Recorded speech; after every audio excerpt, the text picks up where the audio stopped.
नमस्कार दोस्तों। पिछली क्लास में हमने अर्थव्यवस्था की कुछ मूल जानकारियों को देखा था। उसके बाद में वहाँ पर अपन ने एक टॉपिक छोड़ा था जिसका नाम था आधारभूत संरचना। तो उस आधारभूत संरचना इंफ्रास्ट्रक्चर के बारे में इकोनॉमी में क्या मूल तत्व मूल अर्थ निकल कर आते हैं उनको जानेंगे हम आज की क्लास में। देखिए, जो आधारभूत ढांचा जिसको इंफ्रास्ट्रक्चर कहा जाता है, उस इंफ्रास्ट्रक्चर को दो भागों में बांटा गया है। पहला बताया गया है सामाजिक आधारभूत ढांचा और द्वितीय आर्थिक आधारभूत ढांचा। जो इंफ्रास्ट्रक्चर है उसको दो भागों में बांटा गया, सोशल इंफ्रास्ट्रक्चर और इकोनॉमिक इंफ्रास्ट्रक्चर। पहले बात करते हैं अपन सामाजिक आधारभूत ढांचे की। तो सामाजिक आधारभूत ढांचे में ऐसे कौन से तत्व हैं जिनको शामिल करने से समाज के इंफ्रास्ट्रक्चर का बोध होता है। तो उनमें पॉइंट जो दे रखे हैं वो बता रखा है कि यहाँ पर शिक्षा, एजुकेशन को शामिल किया जाता है, शिक्षा को, स्वास्थ्य, हेल्थ को, पेयजल, ड्रिंकिंग वाटर, आवास, रहने की सुविधा, इन सब चीजों को मिला करके सामाजिक इंफ्रास्ट्रक्चर, सामाजिक आधारभूत ढांचा, सोशल इंफ्रास्ट्रक्चर की रचना होती है। अगला जो तत्व आता है वो है इसमें सामाजिक सुरक्षा, क्योंकि समाज में जो भी व्यक्ति रहता है उसको सुरक्षा की अपेक्षा वह रखता है। तो उसके कारण उससे बताया गया है कि सामाजिक सुरक्षा को भी दो भागों में बांटा गया है। समाज में रहने वाले व्यक्ति के लिए दो प्रकार की सुरक्षाएं होनी आवश्यक हैं, एक आंतरिक और एक बाह्य। आंतरिक सुरक्षा जो होती है वो उसमें बता रखा है कि उसकी बेसिक नीड्स, मूलभूत आवश्यकताएं, बेसिक नीड्स फुलफिल होनी चाहिए, मूलभूत आवश्यकताएं पूरी होनी चाहिए। जैसे रोटी, कपड़ा, मकान, ये सब व्यक्ति की मूलभूत आवश्यकताएं हैं। तो इसको सामाजिक सुरक्षा के तहत सामाजिक आधारभूत ढांचे, सोशल इंफ्रास्ट्रक्चर में शामिल किया गया है। उसके बाद बाह्य सुरक्षा की अगर बात करते हैं तो बाह्य सुरक्षा में पुलिस प्रशासन, न्याय व्यवस्था, कानून प्रणाली, लॉ एंड ऑर्डर तथा आर्मी से रिलेटेड जो भी व्यवस्थाएं, जो भी सुरक्षा समाज को प्राप्त होती है, उसको सामाजिक सुरक्षा में शामिल किया गया है। ये कुछ तो कॉमन पॉइंट थे जो सभी व्यक्तियों को, सभी बच्चों को याद रह जाते हैं, लेकिन कुछ मेन जो पॉइंट हैं जो काफी क्वेश्चन में आते हैं, काफी क्वेश्चन में पूछ जाते हैं, बहुविकल्पीय प्रश्नों में बोल दिया जाता है कि निम्न में से कौन से सामाजिक आधारभूत ढांचे का एक प्रमुख बिंदु है। तो उसमें से इन लास्ट के पॉइंट्स को बता दिया जाता है, तो बच्चे कंफ्यूज काफी रह जाते हैं। तो देखें, सामाजिक सुरक्षा की बात आती है तो आंतरिक और बाह्य सुरक्षा हमने देखी। उसके बाद में अपन देखते हैं महिला सशक्तिकरण। ये भी सामाजिक आधारभूत ढांचे में ही शामिल किया जाता है। महिलाओं का उत्थान हो, महिलाओं की निर्णय प्रक्रिया में भागीदारी बढ़े, उसे ही महिला सशक्तिकरण कहा जाता है। कई बार पूछ भी लिया जाता है नेट वगैरह के एग्जाम में, महिला सशक्तिकरण से तात्पर्य है, और 4 पॉइंट दे दिए जाते हैं। तो उसमें सही आंसर जो होगा वो होगा निर्णय प्रक्रिया में महिलाओं की भागीदारी। फिर बात आती है मानवीय संसाधनों का क्या होना चाहिए, विकास होना चाहिए। तो ह्यूमन रिसोर्सेज डेवलपमेंट की अगर बात आती है तो वो भी सामाजिक आधारभूत ढांचे, सोशल इंफ्रास्ट्रक्चर में उसको शामिल किया जाता है। तो यहाँ पर ह्यूमन रिसोर्सेज का डेवलपमेंट होगा उनके मानसिक और शारीरिक रूप से सक्षम बना करके।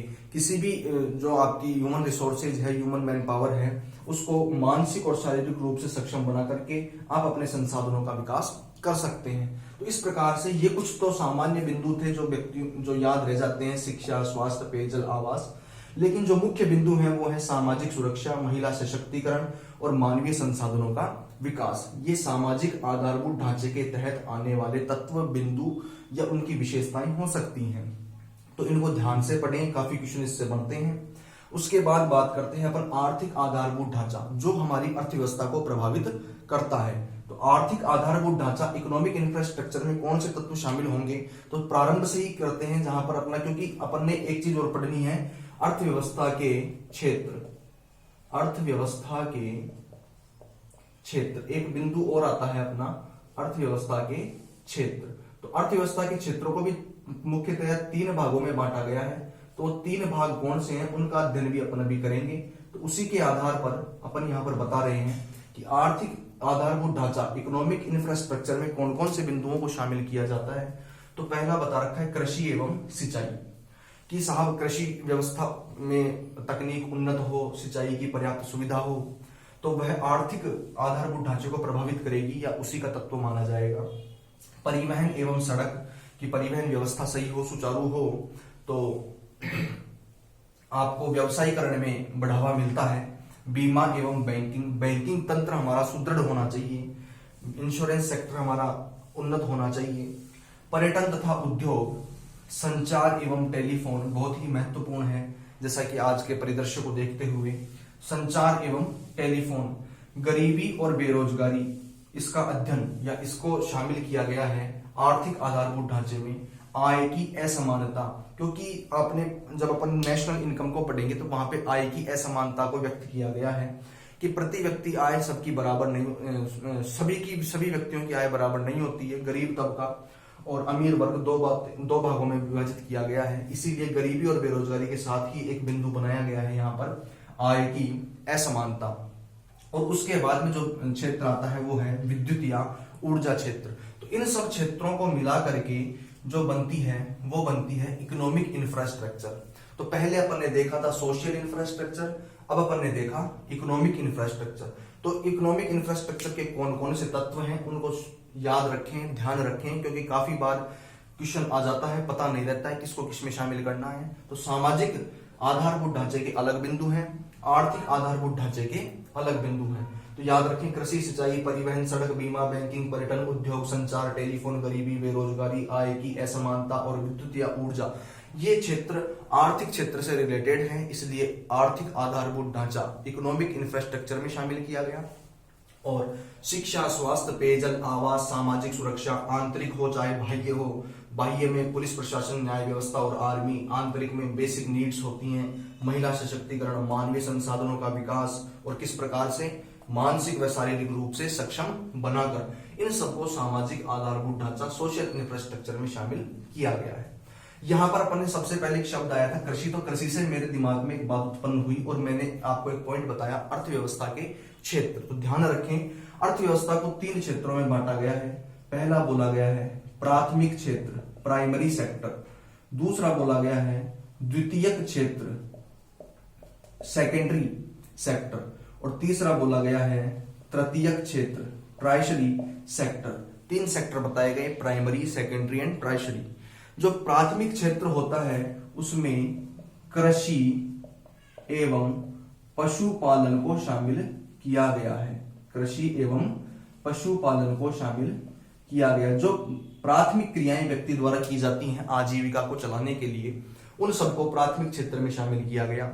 Agriculture, animal husbandry, fisheries etcetera, ये सब इसमें कंसिडर होती हैं। द्वितीय क्षेत्र, सेकेंडरी जो सेक्टर है, उसमें निर्माण, उत्पादन, मैन्युफैक्चर, कंस्ट्रक्शन,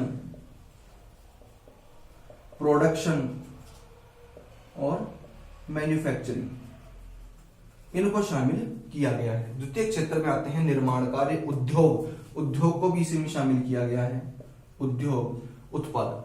और बात रही तृतीय क्षेत्र की, तो तृतीय क्षेत्र में जो आता है वो आता है आपके सेवा क्षेत्र। इसको सेवा क्षेत्र भी बोलते हैं, सर्विस सेक्टर, सेवा क्षेत्र भी इसको बोलते हैं। इसमें वही बीमा, बैंकिंग और जितने भी पेशेवर कार्य हैं वो सब तृतीय क्षेत्र में शामिल किए जाते हैं। तो इस प्रकार से एक बिंदु हमने और देखा अर्थव्यवस्था के क्षेत्र। तो याद रखिएगा, अर्थव्यवस्था के 3 क्षेत्र बताए गए हैं, प्राथमिक, द्वितीयक, तृतीयक। प्राथमिक में मूलभूत क्रियाओं को आजीविका पालन के लिए जो मूलभूत क्रियाएं होती हैं उनको शामिल किया गया। कृषि एवं पशुपालन, मछली पालन, वो सब फिर उसी में आ जाएगा, उसी में कंसीडर हो जाएगा। द्वितीय क्षेत्र में जो निर्माण कार्य, उत्पादन कार्य, उद्योग है, कंस्ट्रक्शन, प्रोडक्शन, मैन्युफैक्चरिंग है, उनको शामिल किया गया। और तृतीय क्षेत्र में सेवा क्षेत्र, सर्विस सेक्टर, बीमा, बैंकिंग, पेशेवर कार्यों को शामिल किया गया। इसी के साथ में आपने जो मेन पॉइंट था अपना इंफ्रास्ट्रक्चर और sectors of economy, sectors of economy, ये 2 बिंदु आपको आज हमने बताए। इसी के साथ आप एक बार इसका स्क्रीनशॉट भी लेना चाहें तो ले सकते हैं, आपको यहां पर पॉइंट मिल जाएंगे।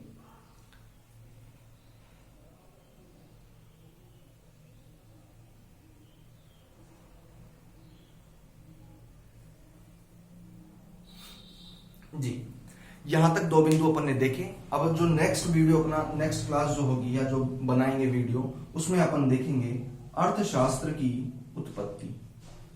अर्थशास्त्र की उत्पत्ति, क्योंकि नेक्स्ट क्लास के लिए जो अपने को टॉपिक देखना है वो रहेगा अर्थशास्त्र की उत्पत्ति। तो अगला वीडियो अर्थशास्त्र की उत्पत्ति पर बनेगा। जैसे पिछला अपन ने इंट्रोडक्शन पे बनाया था, ये वीडियो अपना इंफ्रास्ट्रक्चर पे है। अब अगला इसकी उत्पत्ति पर रहेगा। तो ये बिंदु आपको बता दिए गए हैं। धन्यवाद।